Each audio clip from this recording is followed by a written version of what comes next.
Today we are discussing the topic gametogenesis. Very important for the point of view exam. Exam के point of view से it's very important. 5 marks में आता है आपका spermatogenesis, oogenesis या sperm का diagram, ओवा का डायग्राम। 5 मार्क्स के लिए ये 4 क्वेश्चंस है।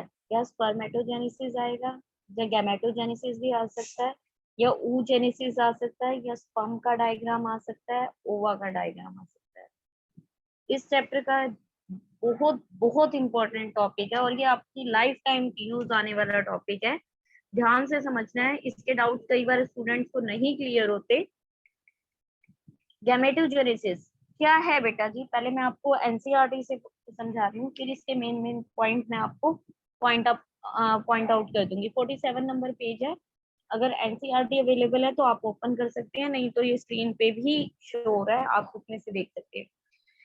गैमेटोजेनेसिस क्या है बेटा जी? द फॉर्मेशन, पहले प्रोसेस क्या है? गैमेटोजेनेसिस प्रोसेस क्या है? The formation of gamete is called the gametogenesis. जो गैमेट की फॉर्मेशन की प्रोसेस है that is known as the gametogenesis. इस प्रोसेस को हम क्या कहते हैं? गैमेटोजेनेसिस कहते हैं। कितने टाइप गैमेटोजेनेसिस को हमने फर्दर 2 टाइप में डिवाइड कर रखा है। The process of formation of gamete is called gametogenesis. It is of 2 type. 2 type की कैसी है? स्पर्मेटोजेनेसिस इन मेल, मेल्स के अंदर स्पर्म्स की प्रोडक्शन होती है, that's why it is known as the spermatogenesis. oogenesis in female, ova की production होती है फीमेल के अंदर, that's why it is known as the oogenesis। यानी गैमेटोजेनेसिस मेनली क्या है? डेफिनेशन क्या है आपकी गैमेटोजेनेसिस की?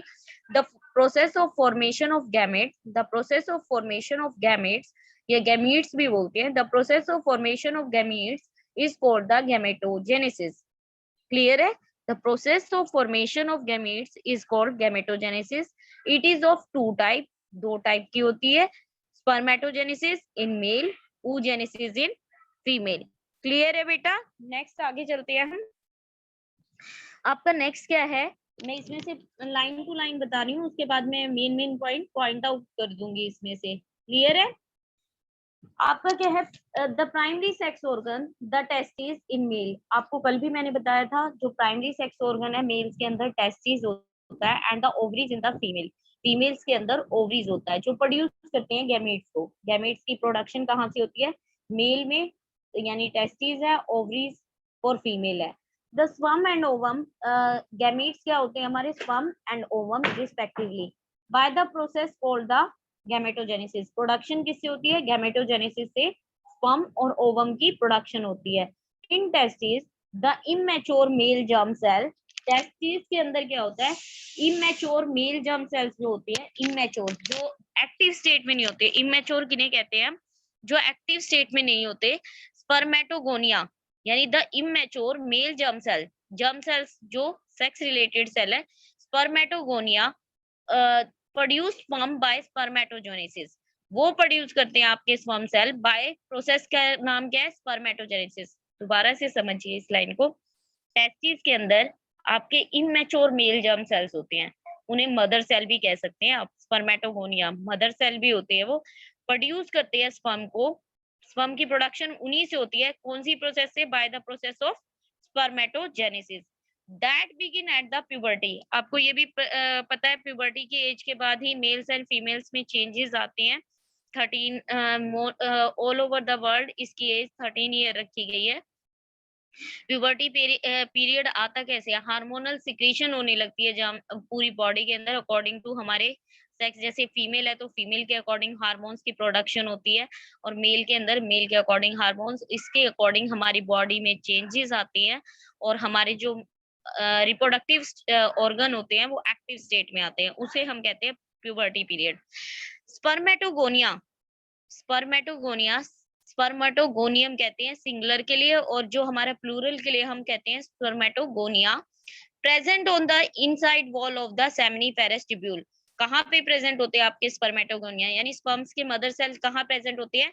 कल आपने मेल रिप्रोडक्टिव सिस्टम देखा था परसों, उसमें स्पर्म सेमिनिफेरस ट्यूब्यूल्स के अंदर कहाँ क्या होते हैं? आपके स्पर्मेटोगोनिया सेल प्रेजेंट होते हैं। मेल के अंदर जो रिप्रोडक्टिव सिस्टम है उसमें जो सेमिनिफेरस ट्यूब्यूल्स दिए हैं वहां पे आपके प्रेजेंट होते हैं स्पर्मेटोगोनिया। मल्टीप्लाई करते हैं, माइटोटिक डिवीजन। क्या है माइटोटिक डिवीजन? माइटोटिक डिवीजन क्या है? आपकी इक्वेशनल डिवीजन है, जिसमें हमारा क्रोमोसोम का नंबर 46 ही रहता है। क्या है वो? इक्वेशनल डिवीजन है, और जिसके अंदर आपका क्रोमोसोम का नंबर 46 ही रहता है।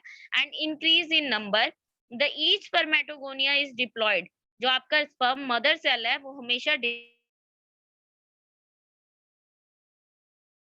उनके अंदर कितने नंबर ऑफ क्रोमोसोम्स होते हैं? 46 नंबर ऑफ क्रोमोसोम एग्जिस्ट करते हैं। Sperm some of the spermatogonia all called primary spermatocyte. जो हमारे स्पर्मेटोगोनिया है, यानी बहुत सारे मदर सेल होते हैं, स्पर्म मदर सेल, उसमें से क्या होता है, जो हमारे कुछ होते हैं, कुछ स्पर्मेटोगोनिया जो है प्राइमरी स्पर्मेटोसाइट्स बन जाते हैं। प्राइमरी स्पर्मेटोसाइट मतलब जो हमारी प्रोडक्शन करेंगे आगे स्पर्म्स की। तो क्या क्या होता है, some spermatogonia is called the primary spermatocyte periodically undergo meiosis. Meiosis क्या है? रिडक्शनल डिवीजन है। इसको हम माइटोटिक डिवीजन भी कहते हैं, मियोटिक डिवीजन, MEITOTIC। तो मियोटिक डिवीजन भी कहते हैं। क्यों कहते हैं? इसके अंदर दो मियोसिस होती है, मियोसिस 1 एंड मियोसिस 2, और ये रिडक्शनल डिवीजन है। क्लियर है? मियोसिस क्या है? रिडक्शनल डिवीजन है। Primary spermatocyte complete first mitotic division. First mitotic division जब ये कंप्लीट करेगा, यानी रिडक्शनल डिवीजन है, leading to formation of two equal haploid cell. दो हैप्लॉइड सेल प्रोड्यूस होंगे। क्लियर है? दो हैप्लॉइड सेल प्रोड्यूस होंगे जिनके अंदर क्रोमोसोम का नंबर NN होगा, यानी 23 number of chromosomes are present in the secondary spermatocyte. जो प्राइमरी स्पर्मेटोसाइट से सेकेंडरी स्पर्मेटोसाइट प्रोड्यूस होंगे, किसके थ्रू प्रोड्यूस होंगे?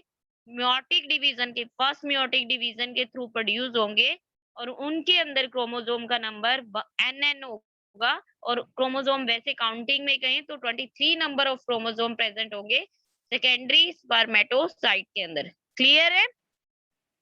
which have only 23 chromosome each, the secondary spermatocyte undergo second।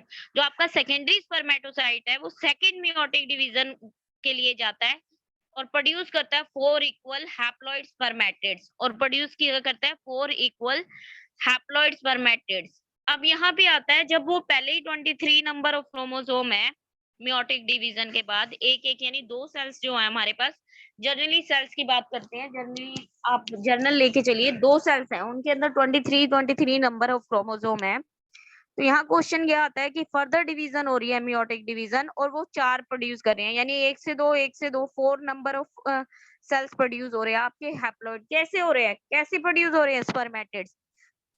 बीच में कोई प्रोसेस एग्जिस्ट कर रही है? हाँ जी, इसके बीच में मियोटिक डिवीजन से पहले, सेकंड मियोटिक डिवीजन से पहले रेप्लिकेशन होगी। जो 23 नंबर ऑफ क्रोमोसोम दोनों हैप्लॉइड सेल्स के अंदर है, वो दोबारा रेप्लिकेशन के लिए जाएंगे, और वो अगेन 46 नंबर ऑफ क्रोमोसोम बनेंगे। 23 के डुप्लीकेट कॉपी प्रोड्यूस होगी 23, और सिमिलरली दूसरे सेल के अंदर भी 23 की दूसरी डुप्लीकेट कॉपी प्रोड्यूस होगी थ्रू रेप्लिकेशन, 46 हो जाएंगे, यानी उनके एंटी पैरेलल स्टैंड की प्रोडक्शन होगी, क्रोमोसोम नंबर की प्रोडक्शन होगी, और उसके थ्रू क्या होंगे? 46 हो जाएंगे। फिर दोबारा से हमारी क्या होगी? सेकंड मियोटिक डिवीजन होगी, तो एक से दो यानी 4 हमारे हैप्लॉइड स्पर्मेटिड्स प्रोड्यूस हो जाएंगे। क्लियर है ये सबको? What would be the number of chromosome in the spermatid? Obvious सी बात है, spermatids क्या है? हैप्लॉइड है, तो हमारे क्या हो जाएंगे? क्रोमोसोम का नंबर क्या है आपका स्पर्मेटिड्स के अंदर? 23 नंबर ऑफ क्रोमोसोम एग्जिस्ट करेंगे स्पर्मेटिड्स के अंदर। The spermatids are transferred into the spermatozoa। जो स्पर्मेटिड्स है ट्रांसफर किस में हो जाएंगे? स्पर्मेटोजोआ, यानी स्पर्म भी कहते हैं, जिसे हम sperm active state, scientific language में हम स्पर्मेटोजोआ कह देते हैं, और जनरली हम प्रोनाउंस करते हैं sperms. By the process of spermiogenesis. Spermatozoa से जो स्पर्म की स्पर्मेटिड से जो स्पर्मेटोजोआ की फॉर्मेशन होती है उसे हम कहते हैं स्पर्मियोजेनेसिस। स्पर्मेटिड्स जब ट्रांसफर होते हैं स्पर्मेटोजोआ में, उस प्रोसेस को हम कहते हैं स्पर्मियोजेनेसिस। ठीक है? Transformation of spermatids into the spermatozoa, that process is known as the spermiogenesis. Clear है? स्पर्मेटिड्स जब ट्रांसफर होंगे स्पर्मेटोजोआ में, उस प्रोसेस को हम कहते हैं स्पर्मियोजेनेसिस।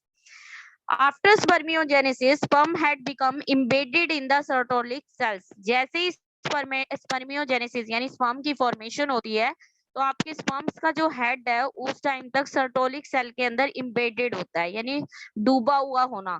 तो सर्टोलिक सेल क्या कहते हैं, नरिशमेंट का काम करते हैं, वो उन्हें फूड न्यूट्रिशन प्रोवाइड करते हैं, and are finally release from the seminiferous tubule. और बाद में क्या होता है, स्पर्म रिलीज हो जाता है सेमिनिफेरस ट्यूब्यूल से by the process of spermiation. कौन सी प्रोसेस से, स्पर्मिएशन। जब स्पर्म जो है रिलीज हो जाता है सेमिनिफेरस ट्यूब्यूल से, उस प्रोसेस को कहते हैं स्पर्मिएशन। ये 1 मार्क्स में आपको डेफिनेशंस भी आ सकती हैं बेटा जी। What is the spermatocyte, secondary spermatocyte, primary spermatocyte, spermatogenesis, spermatogonia, spermiogenesis, Sertoli cell, spermiation. ठीक है। जब स्पर्म आपका सेमिनिफेरस ट्यूब्यूल से रिलीज हो जाएगा, उस प्रोसेस को आप क्या कहेंगे, स्पर्मिएशन। क्या कहेंगे, स्पर्मिएशन। अब आ जाइए 3.5 डायग्राम के अंदर। यहाँ पे आपको शो किया गया है स्पर्मेटोगोनिया क्या है, गोनियम क्या है, सिंगल सेल को है, स्पर्मेटोगोनिया क्या है, बहुत सारे मदर सेल्स जो हैं आपके टेस्टिस के अंदर एग्जिस्ट कर रहे हैं। उसके बाद क्या है, प्राइमरी स्पर्मेटोसाइट वही बनेंगे जो आगे प्रोडक्शन करेंगे सेकेंडरी स्पर्मेटोसाइट की। तो प्राइमरी स्पर्मेटोसाइट प्रोडक्शन करती है मियोसिस के थ्रू, यानी मियोसिस होगी तो सेकेंडरी स्पर्मेटोसाइट प्रोड्यूस होंगे, जिसमें हैप्लॉइड नंबर ऑफ क्रोमोसोम होंगे। और सेकेंडरी स्पर्मेटोसाइट अगेन डिवीजन करेंगे मियोटिक सेकेंड, उनके अंदर वो प्रोडक्शन करेंगे 4 स्पर्मेटोजाइट्स की, और वो 4 स्पर्मेटोजाइट्स फर्दर बनाएंगे स्पर्मेटोजोआ, और उनके अंदर भी आपका क्रोमोसोम का नंबर क्या होगा, 1n होगा। क्लियर है, ये डायग्राम आता है आपका, वेरी वेरी इंपॉर्टेंट है, section view of the seminiferous tubule. Clear है। अब मैं इसको एक बार आपको स्मॉल फॉर्म में, इसमें क्या है इस पैराग्राफ में, वो मैं क्लियर कर देती हूँ। पहले मैंने आपको बताया गैमेटोजेनेसिस क्या होती है, process of formation of gamete is known as the gametogenesis. 2 types की होती है, spermatogenesis in male and oogenesis in female. Next है हमारा spermatogenesis, the process of formation of sperm. Spermatogenesis क्या है, the process of formation of sperm in male is called spermatogenesis. वो process जिससे sperm की फॉर्मेशन होती है मेल्स के अंदर, that is known as the spermatogenesis. Again the process of formation of sperm in male is called the spermatogenesis. Next क्या है हमारा, the spermatogonia present on the inner wall of seminiferous tubule. जो आपके spermatogonia है testis के अंदर, seminiferous tubules के अंदर प्रेजेंट होते हैं, वहां ये मल्टीप्लाई करते हैं माइटोटिक डिवीजन से। जो आपके स्पर्म मदर सेल्स हैं वो मल्टीप्लाई करते हैं किसके थ्रू, माइटोटिक डिवीजन से, जो इक्वेशनल डिवीजन है, मतलब सेल डिवाइड हो रहे हैं 1 से 2 में, 2 से 4 में, वो किसके थ्रू हो रहे हैं, इक्वेशनल डिवीजन के थ्रू हो रहे हैं, और उनके अंदर क्रोमोसोम का नंबर क्या है, 46 है। कुछ स्पर्मेटोगोनियम सेल्स जो है प्राइमरी स्पर्मेटोसाइट्स की फॉर्मेशन करते हैं। प्राइमरी स्पर्मेटोसाइट अंडरगो मियोसिस, और जो आपका प्राइमरी स्पर्मेटोसाइट है वो मियोसिस के थ्रू डिवाइड होता है। ठीक है, मतलब डिवाइड होता है 2 सेल्स में। वो कौन से होते हैं, 1n नंबर होते हैं, उनके अंदर क्रोमोसोम का नंबर 23 है। क्यों है, क्योंकि मियोसिस हो रही है, मियोसिस फर्स्ट हुई है। प्राइमरी स्पर्मेटोसाइट जब मियोसिस 1 करेंगे यानी फर्स्ट माइटोटिक डिवीजन करेंगे, तो 2 equal haploid secondary spermatocyte produce होंगे। प्राइमरी स्पर्मेटोसाइट जब मियोसिस के थ्रू डिवाइड होंगे, तो जो आपके पास 2 सेल्स प्रोड्यूस होंगे वो इक्वल होंगे haploid number of chromosome, sorry haploid number of chromosome होंगे, और उन्हें हम प्रोनाउंस क्या कहेंगे, सेकेंडरी स्पर्मेटोसाइट्स। नेक्स्ट है सेकेंडरी स्पर्मेटोसाइट, अगेन डिवीजन के लिए जाएगा सेकंड माइटोटिक डिवीजन के लिए, और प्रोडक्शन किसकी होगी, 4 हैप्लॉइड स्पर्मेटिड्स। किसकी प्रोडक्शन होगी, 4 haploid spermatids. Spermatids transfer into the spermatozoa. जो आपके 4 स्पर्मेटिड्स प्रोड्यूस हुए हैं वो अगेन ट्रांसफर किसमें हो जाते हैं, स्पर्मेटोजोआ, जिसे हम स्पर्म कहते हैं। कौन सी प्रोसेस के थ्रू, स्पर्मियोजेनेसिस के थ्रू ट्रांसफर हो जाते हैं। Spermatid transfer into the spermatozoa through the process known as the spermiogenesis. Next है sperm head get embedded in the Sertoli cell. Sperm head, जैसे ही स्पर्म की फॉर्मेशन होती है, उनका हेड वाला जो पार्ट है वो इम्बेडेड रहता है सर्टोलिक सेल से के अंदर, सॉरी सर्टोलिक सेल से कांटेक्ट में रहता है। क्यों? क्योंकि सर्टोलिक सेल उन्हें नरिशमेंट प्रोवाइड करते हैं, फूड प्रोवाइड करते हैं। फाइनली क्या होता है, release from the seminiferous tubule. Finally क्या होता है, स्पर्म रिलीज हो जाता है सेमनीफेरस ट्यूब्यूल से through the process of spermiation. कौन सी प्रोसेस के through? Spermiation. Is it clear everybody? Next है बेटा जी आपका हार्मोनल कंट्रोल इन स्पर्मेटोजेनेसिस। जो नेक्स्ट पैराग्राफ है आपका वो हार्मोनल कंट्रोल ऑफ स्पर्मेटोजेनेसिस है। चाहे हेडिंग डाल सकते हैं आप यहाँ पे, hormonal control of spermatogenesis. Next paragraph ध्यान से सुनेंगे आप, कॉन्सेंट्रेट करेंगे। Spermatogenesis start at the age of puberty. जो आपके स्पर्म की फॉर्मेशन है मेल्स के अंदर स्टार्ट होती है एट द प्यूबर्टी, यानी आपकी एज जो होती है 13 से स्टार्ट होती है। Due to the significant increase in the secretion of, क्या होता है ऐसा जो 13 की एज के बाद ही, यानी एक प्यूबर्टी एज के बाद ही, आपकी प्यूबर्टी की एज गेन करने के बाद ही प्रोडक्शन होती है स्पर्मेटोजेनेसिस की। तो spermatogenesis start at the age of puberty due to the significant increase in the secretion of, body के अंदर इंक्रीज किसकी हो जाती है, गोनाडोट्रोपिन हार्मोन की सिक्रीशन जो है इंक्रीज कर जाती है। बॉडी के अंदर इंक्रीज किसकी होती है, सिक्रीशन, यानी हमारी बॉडी ज्यादा से ज्यादा गोनाडोट्रोपिन हार्मोन रिलीज करने लगती है बाय हाइपोथैलेमस। जो ब्रेन का पार्ट है हाइपोथैलेमस से गोनाडोट्रोपिन रिलीजिंग हार्मोन ज्यादा सिक्रीट होता है। क्लियर है? Spermatogenesis starts at the age of puberty due to the significant increase in gonadotropin releasing hormone. इसकी सिक्रीशन ज्यादा हो जाती है। जो फिर क्या होता है, this if you recall is the hypothalamic hormone. ये एक हाइपोथैलेमिक हार्मोन है। The increase level of gonadotropin releasing hormone then act to the anterior pituitary। जैसे ही ये ज्यादा प्रोड्यूस होता है, ये जाके रिएक्ट किससे करता है, एंटीरियर, जो पिट्यूटरी का एंटीरियर पार्ट होता है उससे जाके ये रिएक्ट करता है एंड स्टिमुलेट कर देता है और उसे एक्टिवेट कर देता है सिक्रीशन ऑफ 2 गोनाडोट्रोपिन और 2 गोनाडोट्रोपिन। गोनाड क्या होते हैं हमारे, टेस्टिस और ओवा होते हैं। तो 2 गोनाडोट्रोपिन हार्मोन की प्रोडक्शन के लिए उन्हें एक्टिवेट कर देता है। तो कौन कौन से हार्मोन सिक्रीट होते हैं, ल्यूटिनाइजिंग हार्मोन जिसे हम कहते हैं एलएच, और नेक्स्ट है एफएसएच फॉलिकल स्टिमुलेटिंग हार्मोन जिसे कहते हैं एफएसएच फॉलिकल स्टिमुलेटिंग हार्मोन। इनकी फुल फॉर्म भी पूछ ली जाती है बेटा, बट मतलब डिस्क्राइब एलएच एफएसएच, इनको फुल फॉर्म लिखिए like that. LH act at the Leydig cells. जो एलएच है आपका ल्यूटिनाइजिंग हार्मोन एक्ट करता है लैडिक सेल्स के ऊपर एंड स्टिमुलेट करता है synthesis and secretion of androgen. LH ने स्टिमुलेट किया आपके लैडिक सेल्स को, और लैडिक सेल्स क्या करते हैं, स्टिमुलेट करते हैं synthesis and secretion of androgen hormone को, और एंड्रोजन क्या करता है, स्पर्मेटोजेनेसिस को एक्टिवेट करता है। जैसे ही एंड्रोजन की प्रोडक्शन होती है वो स्टिमुलेट कर देता है प्रोसेस स्पर्मेटोजेनेसिस की। जितना ज्यादा एंड्रोजन बनेगा उतना ज्यादा स्पर्मेटोजेनेसिस एक्टिव स्टेट में होगी। नेक्स्ट है एफएसएच क्या करता है, FSH act on the Sertoli cell. FSH जो फॉलिकल स्टिमुलेटिंग हार्मोन है वो सर्टोलिक सेल पे एक्ट करता है एंड स्टिमुलेट करता है आपका सिक्रीशन ऑफ सम फैक्टर्स। वो सिक्रीट करते हैं सम फैक्टर जो हेल्प करते हैं स्पर्मेटोजेनेसिस में। एफएसएच का काम क्या है, सर्टोलिक सेल को स्टिमुलेट करता है, और सर्टोलिक सेल स्टिमुलेट करते हैं production of some factor which help in the spermatogenesis, और जो हेल्प करेंगे आपकी स्पर्मेटोजेनेसिस की प्रोसेस में। क्लियर है? इसको मैं ब्रीफ में आपको बता देती हूँ, इसमें मेन पॉइंट क्या है आपके। Hormonal control of spermatogenesis. Spermatogenesis initiated due to the increase in the secretion of gonadotropin releasing hormone.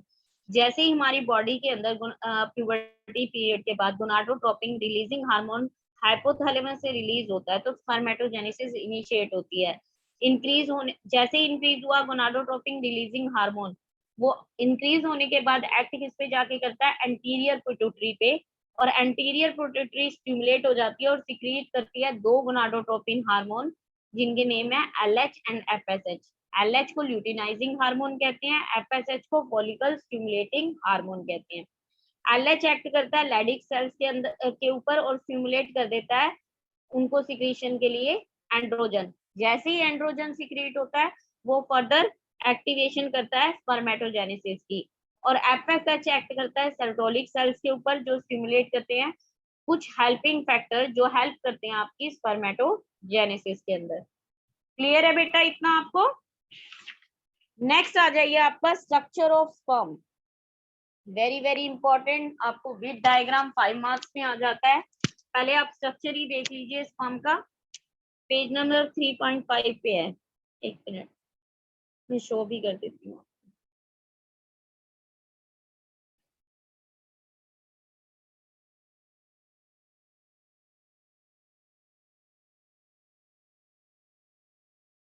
हाँ जी, स्ट्रक्चर ऑफ स्पर्म क्या है, पहले आप स्ट्रक्चर देख लीजिए फिर मैं डिस्क्राइब कर देती हूँ इसको। आपका जो हेड रीजन है, जिसे हेड रीजन शो किया हुआ है, अपर कवरिंग क्या है, प्लाज्मा मेम्ब्रेन है। एक्रोसोम पार्ट क्या हो, कैप होती है, ये स्पर्म की जो हेड होता है उसकी कैप होती है एक्रोसोम। और न्यूक्लियस है कंटेनिंग क्रोमोसोमल मटेरियल। न्यूक्लियस के अंदर आपके जो ये पार्ट है, न्यूक्लियस वाला ही पार्ट जो है फर्टिलाइज होने के बाद फीमेल ओवा के अंदर जाता है, यानी genetic material. Is it clear? Next है आपका नेक पार्ट। इसके अंदर मिडल पीस है जिसमें माइटोकॉन्ड्रिया होती है। Mitochondria energy source of swimming, यानी इसे एनर्जी प्रोवाइड करते हैं मूवमेंट के लिए, एक्टिविटी एक्टिव स्टेट के लिए एनर्जी प्रोवाइड करती है। टेल क्या है, सिर्फ मूवमेंट का में हेल्प करेगी। क्लियर है ये डायग्राम आपको, स्ट्रक्चर ऑफ स्पर्म? अब इसके स्ट्रक्चर के बारे में आपने पढ़ना है। Let us examine the structure of sperm. It is microscopic structure. ऐसे आपको विजिबल नहीं है, ये एक माइक्रोस्कोपिक स्ट्रक्चर है composed of head, neck and middle piece and tail। तीन पार्ट है इसके, head, neck, middle piece and tail। The plasma membrane envelop the whole body of sperm। जो आपकी प्लाज्मा मेम्ब्रेन है वो होल बॉडी को cover करती है स्पर्म की, यानी मेम्ब्रेन है ट्रांसपोर्ट का काम करेगी और होल बॉडी को कवर करेगी of sperm. Sperm head contain elongated haploid nucleus. Sperm के हेड में क्या होता है, इलोंगेटेड न्यूक्लियस होता है जिसके अंदर क्रोमोसोम होती है। The anterior portion of which is covered by cap like structure. इसका एंटीरियर पोर्शन जो है कैप लाइक स्ट्रक्चर से कवर है। Cap like anterior portion which is covered by cap like structure, जिसे हम कहते हैं एक्रोसोम। क्या कहते हैं, एक्रोसोम। एक्रोसोम के अंदर क्या होते हैं, आपके एंजाइम्स होते हैं। एक्रोसोम के अंदर क्या होते हैं, आपके एंजाइम्स होते हैं, filled with the enzyme that help in the fertilization of ova। यही एंजाइम है जो जाके मेम्ब्रेन, जब ये ओवा से अटैच होंगे तो ओवा की मेम्ब्रेन के ऊपर डिस्चार्ज करेंगे एंजाइम को, जो ओवा की मेम्ब्रेन को ब्रेक डाउन करेंगे। The middle piece process of numerous mitochondria. Middle piece के अंदर बहुत सारी माइट्रोकॉन्ड्रिया होती हैं which produce energy for movement of tail. जो एनर्जी प्रोड्यूस करती है मूवमेंट के लिए, जैसे जो आपके स्पर्म मूव करे, उसकी कितना एक्टिव है और कितनी तेजी से मूव कर रहा है, ये डिपेंड करता है उसकी एक्टिव कितनी माइट्रोकॉन्ड्रिया उसके अंदर प्रेजेंट होंगे और कितनी एनर्जी उसे प्रोवाइडेड हो रही है। That facilitates sperm motility essential for fertilization. और स्पर्म की मोटेलिटी जरूरी भी है, इसेंशियल भी है फर्टिलाइजेशन के लिए। The human male ejaculation. एक बार में ह्यूमन जो मेल है इजैकुलेट करता है 200 to 300 मिलियंस ऑफ स्पर्म। एक बार स्पर्मिएशन के थ्रू जो स्पर्म है रिलीज होते हैं मेल से एक टाइम में 200 से 300 millions of sperm during the cortex. जब भी इंटरकोर्स होता है उस टाइम पे 200 से 300 मिलियन ऑफ स्पर्म एक बार में डिस्चार्ज होते हैं। विच फॉर नॉर्मल फर्टिलिटी, ये एक नॉर्मल फर्टिलिटी रेट के लिए रिक्वायर्ड है, नेसेसिटी कंडीशन है कि अगर एक मेल को फर्टाइल होना है तो उसे एक टाइम में 200 to 300 millions of sperm discharge करने हैं, क्योंकि ये मतलब उसके रिप्रोडक्टिव स्टेज की फर्टिलिटी के का टेस्ट है। इसके अकॉर्डिंग, यानी टेस्ट के अकॉर्डिंग हमने ये प्रूव किया है कि इतने स्पर्म प्रोड्यूस होते हैं तो फर्टाइल है। At least 60% sperm must have normal shape. इसमें से ओनली 60% जो होते हैं उनकी शेप नॉर्मल होती है और size, and at least 40% of them must show vigorous mortality. Vigorous मतलब नॉर्मल शो करते हैं या नॉर्मल से कम शो करते हैं, यानी 40% आप ये लगा लीजिए इनएक्टिव स्पर्म होते हैं। क्लियर है? नेक्स्ट है sperm release from the seminiferous duct. जो स्पर्म है वो रिलीज थ्रू किसके थ्रू होते हैं, स्मॉल स्मॉल चैनल्स होते हैं सेमिनिफेरस डक्ट के through. Secretion of epididymis Vasa secretion of epididymis Vasa differentia and seminal vesicle and prostate are essential for maturation and motility of sperm. जितनी भी secretion होती है आपकी एपिडर्मिस से, वासा डिफरेंसिया से, डिफरेंस से, सेमिनल वेसिकल से, प्रोस्टेट से, ये इसेंशियल सारे जो लिक्विड सिक्रीट हो रहे हैं ना, वो जरूरी होते हैं स्पर्म के मैच्योर स्टेट में जाने के लिए और मोटेलिटी के लिए, यानी एक्टिव स्टेट में जाने के लिए। The seminal plasma along with the sperm, जो सेमिनल प्लाज्मा, जो सेमिनल वेसिकल्स के अंदर या सेमिनिफेरस ट्यूब्यूल्स के अंदर प्लाज्मा है, along with the sperm constitute semen, जो आपका स्पर्म के साथ सेमिनल प्लाज्मा है वो कंस्टिट्यूट करता है, उसे हम क्या कहते हैं, सीमेन। अगर हमें मेल की फर्टिलिटी का टेस्ट करना होता है तो हमें सीमेन का सैंपल चाहिए होता है, ठीक है। The function of male sex accessory duct, जो मेल के the function of male sex accessory duct, जो सेक्स ऑर्गन से रिलेटेड एसेसरी डक्ट है, and glands are maintained by the testicular hormone, उनको एक्टिव स्टेज में और मेंटेन रखने के लिए एक हार्मोन की जरूरत होती है, जो टेस्टिकुलर हार्मोन कहते हैं, जिसे कहते हैं एंड्रोजन। क्या कहते हैं, एंड्रोजन। ये था आपका मेल रिप्रोडक्टिव का स्ट्रक्चर, और इसके बारे में मैंने आपको डिटेल में समझा दिया है। एक बार मैं मेल जो ये स्पर्म है उसके बारे में शॉर्ट फॉर्म में भी बता रही हूँ। आप डायग्राम देखेंगे 3.6। Structure of sperm compose of head, neck, middle piece and tail, 4 parts में है। Plasma membrane envelop the whole body of sperm, जो प्लाज्मा मेम्ब्रेन है स्पर्म की होल बॉडी को कवर करके रखती है। Sperm head contain an elongated haploid nucleus, sperm के जो हेड में है एक इलोंगेटेड न्यूक्लियस होता है, हैप्लॉइड होता है, 23 नंबर ऑफ क्रोमोसोम होते हैं। The interior portion which is covered A cap like structure, जो इसका इंटीरियर पोर्शन है वो एक कैप लाइक स्ट्रक्चर से कवर है, जिसे हम कहते हैं एक्रोसोम। और एक्रोसोम के अंदर क्या होती है, filled with enzyme that help in the fertilization of ovum, यही वो एंजाइम है जो हेल्प करते हैं फर्टिलाइजेशन ऑफ ओवम। फर्टिलाइजेशन के ड्यूरिंग ओवा की मेम्ब्रेन को ब्रेक डाउन करने के लिए ये एंजाइम हेल्पफुल है। मिडल पीस प्रोसेस है numerous of mitochondria, middle piece के अंदर बहुत सारी माइटोकॉन्ड्रिया होती हैं। Energy for movement of tail, ये प्रोवाइड करती है energy for movement of tail, motility के लिए रिस्पॉन्सिबल है। Sperm release from seminiferous tubule are transported by the accessory duct, जो स्पर्म रिलीज होते हैं सेमिनिफेरस ट्यूब्यूल से वो ट्रांसपोर्टेड किसके थ्रू होते हैं, एसेसरी डक्ट, जो आपकी एसेसरी साथ में डक्ट्स होती हैं। Secretion of epididymis, vasa deferentia difference and the seminiferous vesicles, prostate, essential for maturation and mortality rate of sperm, यानी उसकी मैचुरेशन के लिए और मोर्टेलिटी रेट जो होता है स्पर्म का डिपेंड करता है सिक्रीशन पे कि वो कितनी एक्टिव स्टेज में है। सीमेन क्या होता है, सेमिनल प्लाज्मा, जो आपके प्लाज्मा जैसे साइटोप्लाज्म है सेल के अंदर, वैसे ही सेमिनल वेसिकल और सेमिनल ट्यूब्यूल्स के अंदर प्लाज्मा होता है, लिक्विड लाइक मटेरियल होता है, उसे सेमिनल प्लाज्मा कहते हैं। अलोंग विद स्पर्म, उसे हम कहते हैं उस लिक्विड सैंपल को हम कहते हैं सीमेन।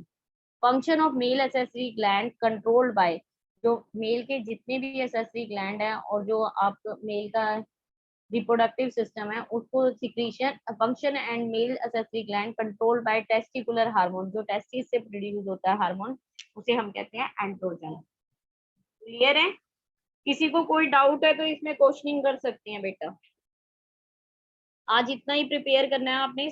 स्पर्मेटोजेनेसिस, गैमेटोजेनेसिस की definition, types of gametogenesis, spermatogenesis, sperm का डायग्राम प्रैक्टिस करनी है आपने। ये दोनों डायग्राम्स की बहुत ज्यादा 5 to 6 टाइम प्रैक्टिस करेंगे। स्पर्म का डायग्राम तो ऑलमोस्ट आता ही आता है, 3 मार्क्स में वैल्यूएबल डायग्राम आ जाता है या स्ट्रक्चर विद एक्सप्लेनेशन आ जाता है 5 मार्क्स में। तो बहुत अच्छे से स्पर्मेटोजेनेसिस और गैमेटोजेनेसिस को खा लेंगे ताकि हमें एग्जाम के टाइम पे अच्छे से आता हो। नोट्स प्रिपेयर करेंगे, कोई डाउट है तो आप क्वेश्चनिंग कर सकते हैं बेटा। क्लियर है?